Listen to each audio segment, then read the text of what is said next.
Welcome back. Johannesburg-born Dr. Thillayvel Naidoo always had a deep interest in Hindu philosophy and religion.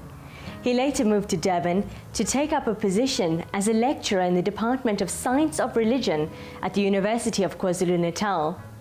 Dr. Naidoo's quest to know more about Hindu philosophy took him to the birthplace of Hinduism, India, to find out more. He subsequently authored a number of books on the topic. We caught up with him at his Durban home to find out more about his understanding of Hinduism.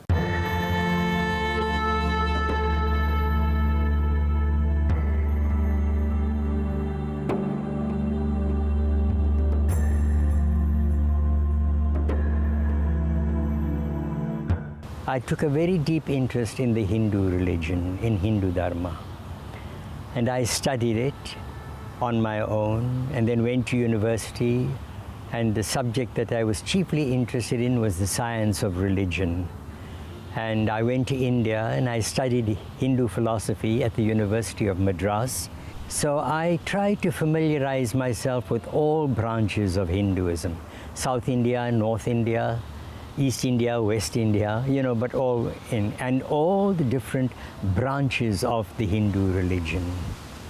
But the most important interest that I have is in Vedanta.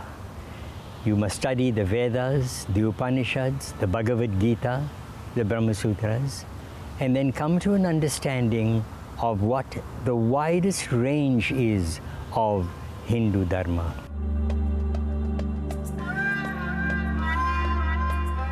I wrote a book, 3 Canons to Religious Enlightenment. In other words, we want religious enlightenment to come to us. We must use our intelligence and we must understand what are these books saying. And the 3 books are the Upanishads, the Bhagavad Gita, and the Brahma Sutras. The most important teacher that comes there will be Bhagavan Krishna. He spoke the highest spiritual truths. When he spoke about the spiritual life of all humanity, whether you are a white person, black person, whether you're colored Indian, whether you're Hindu, Muslim, Christian, there are certain spiritual elements in all human beings. And we want to know what are those spiritual elements that we find in all human beings. And that is what I am interested in. We are saying Vasudhaiva Kutumbakam, the whole world is one family. What do we understand by it?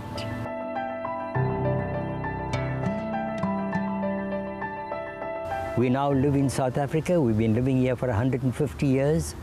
We brought an ancient Hindu culture with us. But now we're confronted with Zulu people, Xhosa people, Tswana people. What is our relationship with them? What can we tell them?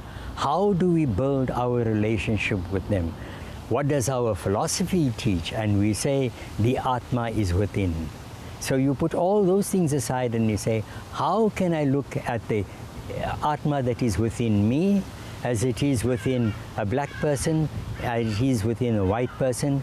What is our understanding of all of this? And the only way we can do it is by understanding what Jnana Yoga teaches. And Jnana Yoga tells us what that knowledge is.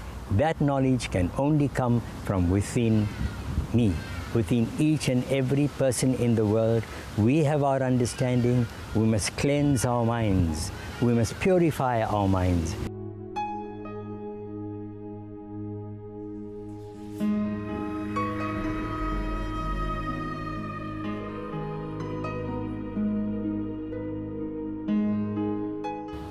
Every human being in the world must answer 2 questions.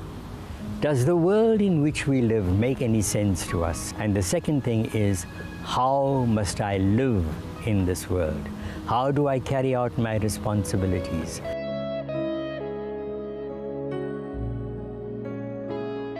Understanding my religion is not easy. It's very hard work. People think you just do puja and it's all over. No, that is not true. You've got to work very hard at cleansing yourself. My religion says one God, and there are 7 billion human beings on earth. Let us recognize that all of us are the worshippers of one and the same God. The whole problem is, how do we understand that God?